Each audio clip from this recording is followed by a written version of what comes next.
नमस्कार मंडळी, मी उज्ज्वला तुमचं माझ्या भक्तिसागर मराठी या यूट्यूब चॅनलवरती स्वागत करते.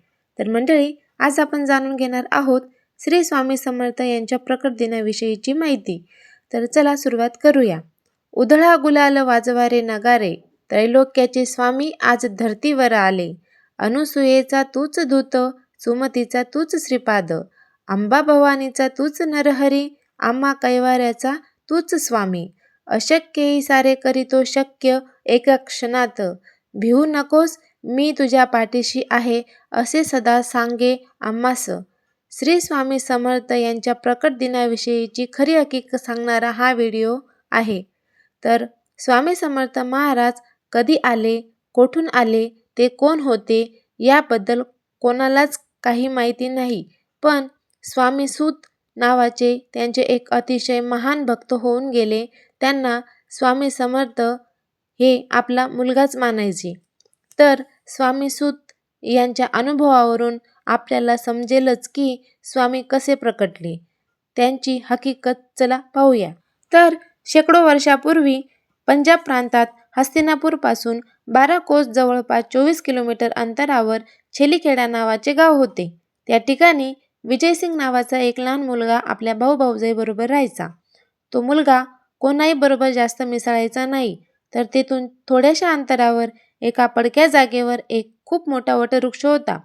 तेथे एक छोटीशी देवळी होती आणि त्यात एक छोटी गणपतीची मूर्ती होती.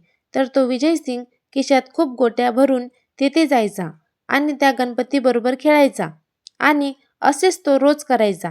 आणि एके दिवशी त्या परमात्म्याला आपला आविष्कार दाखवायची गरज वाटू लागली आणि त्याने विजयसिंगला कारण बनवून आपला आविष्कार दाखवला.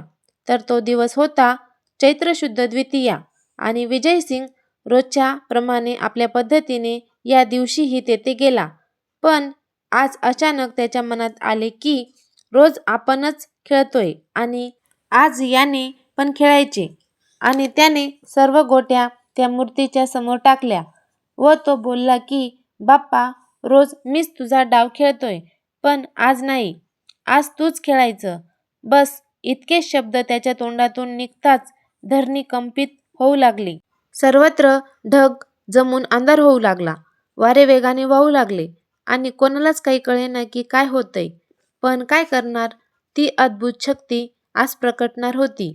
आणि ज्या ठिकाणी गणेश मूर्ती होती त्या ठिकाणी धरती दुभंगून एक 8 वर्षाचा अतिशय तेजस्वी एक बालमूर्ती प्रकटली.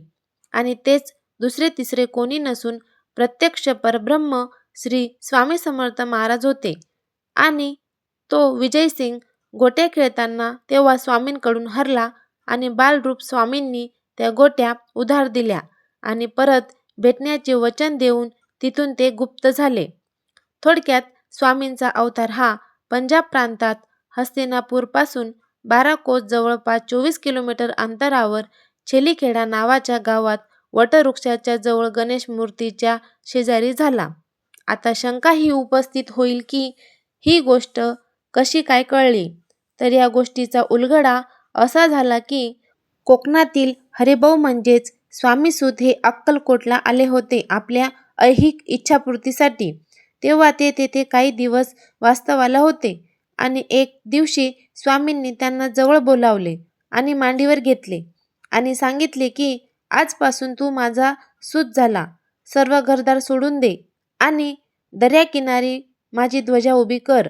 हे ऐकून स्वामी सुतांना रडू आले, कारण ते इथे ऐहिक इच्छापूर्तीसाठी आलेले होते आणि महाराज तर सर्व सोडायला सांगताय. हे पाहून त्यांना थोडं रडू आले. तेव्हा स्वामी म्हणाले की रडतोस काय, माझे पोट बघ किती मोठे आहे, त्याच्यावर हात फिरवून बघ. आणि ज्यावेळी स्वामी सुतांनी पोटावरून हात फिरवला तेव्हा त्यांना ध्यान लागले आणि त्यामध्ये त्यांना आपले सगळे जन्म आठवू लागले आणि त्यांना एक आपलाच जन्म आठवला. विजयसिंग म्हणजे दुसरं तिसरं कोणी नसून तो स्वामी सुतांचाच पूर्व अवतार होता. आणि त्यानंतर या सर्व गोष्टीचा उलगडा झाला आणि या गोष्टीला स्वतः स्वामींनी मान्यता दिली की ते पुढील प्रमाणे म्हणतात. स्वामी प्रकट दिनाचा उत्सव स्वामी सूत महाराजांनी सुरू केला आहे.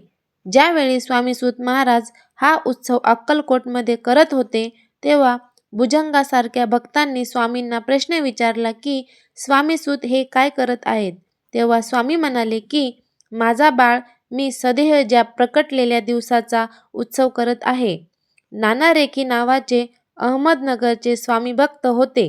ते स्वामीसुतांच्या सांगण्यावरून अक्कलकोटला आले होते.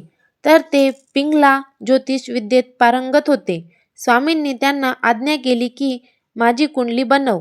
तेव्हा त्यांना खूप आनंद झाला आणि त्यांनी लगेचच कुंडली बनवायचं काम सुरू केलं आणि काही दिवसातच कुंडली बनली आणि त्यातील स्वामींच्या प्रकटण्याचा मजकूर हा वरीलप्रमाणेच होता.